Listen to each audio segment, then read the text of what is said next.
ಅಪ್ಪ ರಾಜಕಾರಣಿ, ಕಾರವಾರ ಕ್ಷೇತ್ರದ ಕಾಂಗ್ರೆಸ್ ಪಕ್ಷದ ಶಾಸಕ.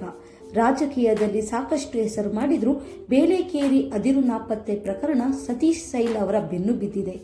ಇವರ ಮಗಳು ಸಾಧ್ವಿ ಯಾರ ಸಪೋರ್ಟ್ ಇಲ್ಲದೆ, ಯಾರ ಬೆಂಬಲವಿಲ್ಲದೆ ತನ್ನ ಹೆಸರನ್ನ ತನ್ನ ಹೌದು, ಕಾರವಾರ ಕಾಂಗ್ರೆಸ್ ಶಾಸಕ ಸತೀಶ್ ಸೈಲ್ ಮಗಳು ಸಾಧ್ವಿ ಸೈಲ್ ಅವರು 61ನೇ ಸಾಲಿನ ಫೆಮಿನಾ ಮಿಸ್ ಇಂಡಿಯಾ ಕಿರೀಟ ಗೆದ್ದು ಸಾಧನೆ ಮಾಡಿದ್ದಾರೆ.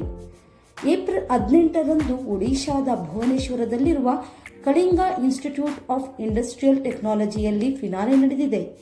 ಸಾಧ್ವಿ ಅವರು ಗೆದ್ದು ಕಿರೀಟವನ್ನು ತಮ್ಮದಾಗಿಸಿಕೊಂಡಿದ್ದಾರೆ.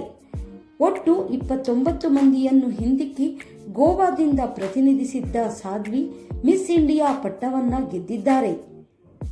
ಕಳೆದ ವರ್ಷದ ವಿನ್ನರ್ ನಿಖಿತಾ ಪೋರ್ವಾಲ್ ಅವರು ಸಾಧ್ವಿಗೆ ಕಿರೀಟ ತೊಡಿಸಿದರು.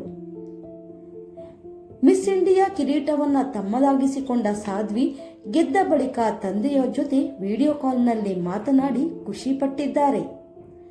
ಇನ್ನು ಸಾಧ್ವಿ ಅವರು ಸ್ಪರ್ಧೆಗೆ ಹೋಗುವುದಕ್ಕೂ ಮೊದಲು 10 ಕೆಜಿ ತೂಕ ಇಳಿಸಿಕೊಂಡಿದ್ದರು.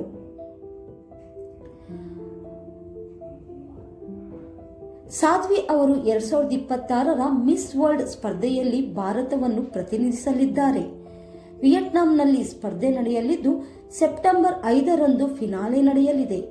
ಅದಕ್ಕೆ ಯಾವ ರೀತಿ ತಯಾರಿ ನಡೆಸ್ತಾರೆ, ಯಾವೆಲ್ಲ ಚಾಲೆಂಜಸ್ ಫೇಸ್ ಮಾಡಬೇಕು ಅನ್ನೋದನ್ನ ಹೇಳ್ತೀವಿ ಮುಂದಿನ ವಿಡಿಯೋದಲ್ಲಿ.